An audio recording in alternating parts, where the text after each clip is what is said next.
तीसरा दिन है और देश के हिंदुओं से, सनातनियों से मेरा निवेदन है, हाथ जोड़ के निवेदन है कि अपने घरों से निकलें और निकल के इस फिल्म को देख लें। हजारों लोगों के साथ जाएं, मोहल्ले वालों के साथ जाएं, ऑफिस वालों के साथ जाएं, ये फिल्म देखना बहुत जरूरी है। जब फिल्म हमने ऐलान की थी तो मौलाना मदनी जैसे आतंकवादियों के समर्थक फिल्म को रुकवाने के लिए पहुंचे थे और वकील था कपिल सिब्बल एक बार के लिए था 25 लाख, 20 बार कोर्ट में गया, नहीं 5 करोड़ रुपए तो खर्च किया होगा।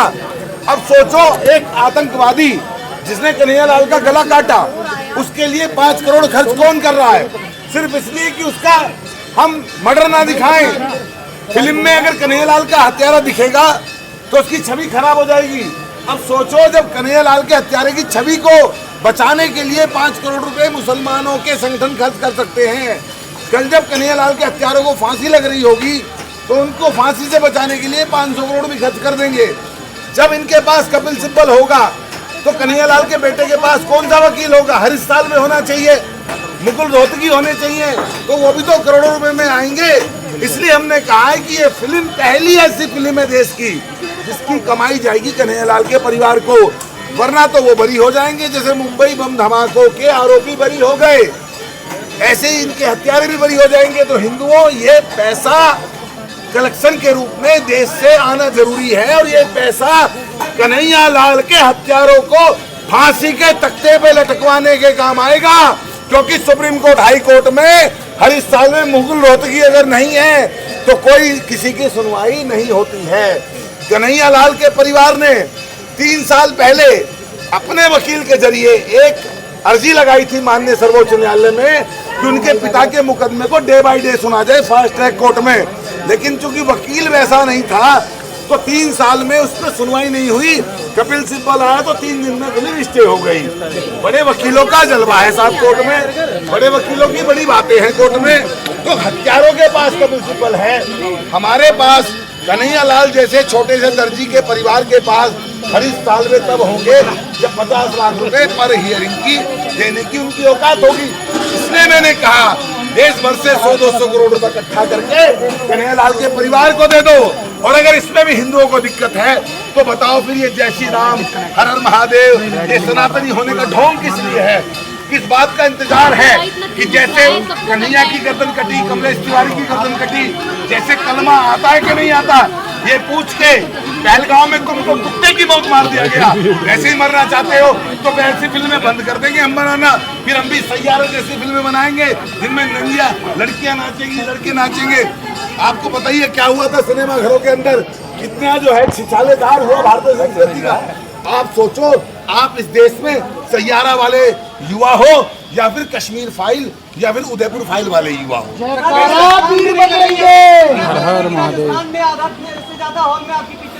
देखिए राजस्थान में अभी मुझे यश साहू का फोन आया जो उनका बेटा है कन्हैयालाल जी का, वो रो रहा था, बहुत परेशान था, कह रहा था भाई साहब राजस्थान में उदयपुर में शो है, जयपुर में शो है, नागौर में नहीं है, जालोर में नहीं है, पाली में नहीं है, बीकानेर में नहीं है, झालावाड़ में नहीं है, गंगानगर में नहीं है, कोटा में नहीं, बूंदी में नहीं, टोंक में नहीं, पाली में नहीं, और तो और जोधपुर में भी नहीं है।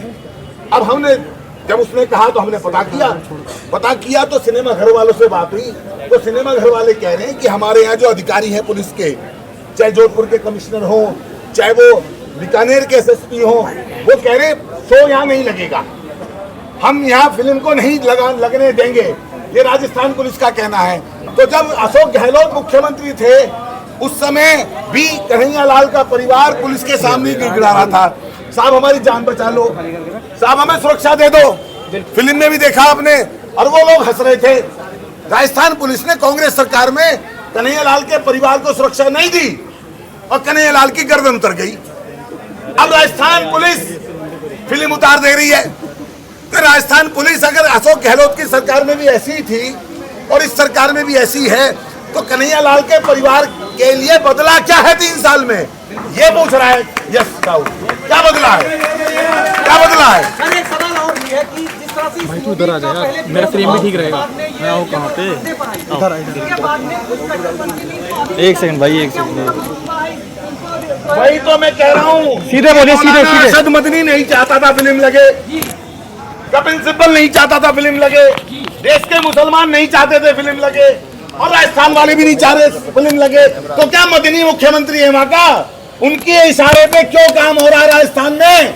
यही तो सवाल है हमारा। करने के लिए क्या इस्लामिक इकोसिस्टम काम कर रहा है अभी? अरे बॉलीवुड भी अंडरवर्ल्ड के टुकड़ों पे पलने वाला बॉलीवुड, अंडरवर्ल्ड के टुकड़ों पे पलने वाला बॉलीवुड। दाऊद इब्राहिम के सामने, छोटा शकील के सामने, छोटा राजन के सामने, टाइगर मेमन के सामने कुत्ते की तरह दुम हिलाने वाला बॉलीवुड नहीं चाहता इस देश में हिंदुत्व की कोई मूवी आए।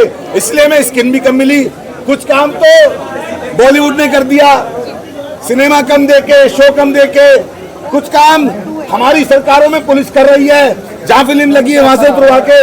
और फिर हिंदू तो महान है, कुछ काम हिंदू कर रहा है घर में सो के फिल्म ना देख के। अच्छा सर, हेटर्स का कहना है कि ये मूवी जो है इसमें मुसलमानों की छवि को गलत तरीके से रिप्रेजेंट किया गया, इसलिए हम देखने जाएंगे। तो ओसामा बिन लादेन को मैं आसाराम बाबू क्या दिखाऊं? बताओ ना, बताओ क्या दिखाऊं? अगर कोई आतंकवादी है तो मैं उसको साधु संत दिखा दूं क्या? आपको धमकी भी मिल रही है क्या? मुझे तो लगातार धमकी मिल रही है। मुझे तो कल भी कहा तुम्हारी गाड़ी को बम से उड़ा देंगे, माइन से उड़ा देंगे, हैंड ग्रेनेड फेंक देंगे। लेकिन धमकियों के बावजूद अमित जानी यहाँ दिल्ली में खुले में खड़ा है, क्योंकि जिसके महादेव के हाथ में त्रिशूल है और जिसकी माँ जगदम्बा के हाथ में खप्पर है, रक्त से भरा हुआ माँ काली के हाथ में, उसके बच्चे बमों से बहुत बढ़िया भाषा, बहुत बढ़िया। मेरी माँ के हाथ में प्रेशर कुकर नहीं है, मेरी माँ के हाथ में चकला बेलन नहीं है। मेरी माँ जगदम्बा के हाथ में तलवार है, त्रिशूल है, साष्टांग है, सुदर्शन चक्र है। तो मेरी माँ जब मेरे साथ है और वो भी त्रिशूल लेके, तो मुझे इन जिहादियों की बमों की धमकी से डरने की कोई आवश्यकता नहीं। जिस तरह से प्रोपोगेंडा मूवी आती है, पीके जैसी मूवी हिट हो जाती है, लेकिन ये एक तथ्य पे आधारित है, एक हकीकत है इस मूवी में, तो इसको क्यों फ्लॉप करना है? मैंने यही कहा हिंदुओं से आज भी कि केदारनाथ मूवी आई थी, उसमें घोड़े वाला मुसलमान केदारनाथ मंदिर के महंत की, पंडित जी की लड़की के साथ में इलू इलू कर रहा है पूरे केदारनाथ में। पूरी फिल्म में लव अफेयर दिखाया गया, वो आपने देखी। पीके में शिवजी भाग रहे हैं अपमानित होके आमिर खान से, बाथरूम में बंद हो गए, आपने देखी। बिल्कुल आपने ओ माय गॉड देखी, और जितनी फिल्में देखी उन सारी फिल्मों में पैसा तुमने दिया है। जैसे मैं एक उदाहरण देता हूँ, अभी एक आमिर खान गैंग ने मूवी बनाई थी लापता लेडी, उसमें दिखाया गया हिंदू संस्कृति के अंदर जो घूमता है, घूमते के चक्कर में पत्नियां बदली गई। अब बताओ, घूमते में ज्यादा पहचान छुपती है, बुरके में छुपती है? क्या आमिर खान बुरके वाली पे कोई फिल्म बना सकता था? लापता मोहतरमा कोई फिल्म बन सकती थी? सॉफ्टली वार करते। तो मैं इनसे कह रहा हूँ, तुमने आज तक खुद को गाली देने वाली फिल्में देखी हैं पैसे दे के। एक फिल्म ऐसी भी देख लो, सोए हुए हिंदुओं, तुम्हें जगाने के लिए आए हैं ताकि कन्हैया लाल के हत्यारों को फांसी पर लटका दोगे तुम टिकट खरीद के। और अगर नहीं खरीदोगे, 3 साल बाद जब वो दर्जी कन्हैया लाल का परिवार सिसक रहा होगा, एक कोड़ी के लिए परेशान होगा, उसके पास पैसे नहीं होंगे, तो हम तो भले ही खड़े होंगे। लेकिन एक सवाल और भी है, जनता का है कि दर्शक का है कि जिस तरह से इसमें 150 से ज्यादा कट लगे, इसके बाद में जो मूवी की मेन विचारधारा थी वो कहीं ना कहीं खत्म किया गया है। इस पर क्या कहना? देखिए, हमारी पहली फिल्म थी, बहुत विवाद हो गया था, 55 कट लगे हैं। 55 कट हमने स्वीकार कर लिए, क्योंकि हमारे कन्हैया लाल के ऊपर भी 72 कट लगे थे। जब हम अपने भाई के शरीर पे 72 कट झेल सकते हैं, भारत माता के सीने में हजारों कट लगे हैं। बंगाल में जो हो रहा है, कश्मीर में जो हो रहा है, दिल्ली में जो दंगा हुआ, ये माँ भारती के दामन को तार तार करके इन्होंने माँ भारती के सीने पे कट लगाया है। फिल्म पे कट लगे कोई बात नहीं, लेकिन हिंदू क्यों नहीं आ रहा है, ये सवाल है। अगर इस देश में हिंदू का अहित हुआ, मैं कहना चाहता हूं एक लाइन में, इस देश में हिंदू का अहित हुआ, अगर कन्हैया लाल के हत्यारे बरी हुए, तो इसका जिम्मेदार हिंदू होगा, क्योंकि वो सोया हुआ है आंख बंद करके, अपनी बारी का इंतजार कर रहा है। अच्छा, एक बात बताइए सर, अगर जब मूवी सुनिए, अगर जब मूवी रिलीज नहीं हो रही है तो इसका कुछ ना कुछ तो कारण होगा ही। पिक्चर नहीं रिलीज, अरे मूवी आज बनारस में लग गई। देखिए एक बात और, अभी कह रहे बनारस में नहीं लगी, आज बनारस में लग गई। जब चिल्ला चिल्ला के हिंदू छाती पे चढ़ जाएगा अधिकारियों के, तो कोई माई का लाल फिल्म लगने से नहीं रोक सकता है। हिंदू तो हमेशा आंदोलन का रुख अख्तियार करके, हम तो जबड़े से खींच के लाए फिल्म को, हम तो कपिल सत्तल के हलक से खींच के लाए, हम तो मौलाना मदनी के मदरसे से छीन के लाए हैं। जब हम पूरे देश से लड़के फिल्म ला सकते हैं तो ये बताओ हिंदू जो है वो अपने सिनेमाघर में फिल्म नहीं लगवा सकता है? सब जगह लगेगी, जहाँ लगी है वहाँ देखो, कल फिर लगेगी, परसों लगेगी। और एक बात और कहना चाहता हूँ हिंदुओं से, तुम मैं देखूंगा शुक्रवार में जब और फिल्में आएंगी नहीं, ठुमक ठुमक के जाओगे। ये जो अभी कह रहे हैं ना हम देखेंगे, कल देखेंगे, परसों देखेंगे, दूर है पास है, ये हिंदू देखना तुम। ये ठुमक ठुमक के इत्र लगा के परफ्यूम लगा के जाएंगे जो शुक्रवार में वो और बाकी 2 फिल्में आ रही हैं कुली वगैरह। तो बताओ कन्हैया लाल से तुम्हारी क्या दुश्मनी है? या तो कह दो हिंदुओं कन्हैया लाल की गर्दन सही कटी, वो मरने ही योग्य था, या फिर कह दो कि कन्हैया लाल के बच्चों तुम भी जाके मर जाओ, तुमसे हमारा कोई लेना देना नहीं है। अच्छा रिलीज या फिर कन्हैया लाल के साथ खड़े हो जाओ, वरना इतिहास तुम्हें कभी माफ नहीं करेगा। जो अपने भाई के साथ खड़ा नहीं होता है, जो कन्हैया लाल के हत्यारों को फांसी देने के लिए जिस फंड की हमें जरूरत है, उसका जो हम रेज कर रहे हैं फिल्म के जरिए, अगर वो खड़ा नहीं होगा तो इतिहास इनको कभी माफ नहीं करेगा। ये मूवी चलिए ये तो भविष्य के गर्त में है कि क्या इसका अंजाम होगा, लेकिन आगे आपका कौन कौन से प्रोजेक्ट है जिसमें आप काम करेंगे? देखिए मेरे प्रोजेक्ट तो वही रहेंगे, मैं तो आज मुझसे जिहादी सवाल कर रहा था, कह रहा था कि अगर हिंदुओं ने फिल्म नहीं देखी तो आप उनके बारे में कुछ गलत सलत बोलोगे। मैंने कहा देखो हिंदुओं ने फिल्म नहीं देखी तो भी हमारे भाई, देख लेंगे तो भी हमारे भाई, फिल्म 2 करोड़ कमाएगी तो भी हमारे भाई, फिल्म 200 करोड़ कमाएगी तो भी हमारे भाई। वो हमारे भाई रहेंगे, तुम हमारे भाई कभी नहीं हो सकते हो। बहुत बढ़िया। दूसरी बात अगला प्रोजेक्ट, जहाँ तक अगले प्रोजेक्ट की बात है, इस बार तो मदनी आया है विरोध करने, अगली बार ऐसा प्रोजेक्ट बना रहा हूँ मदनी के पुरखे भी कब्रों से निकल के दिल्ली आएंगे,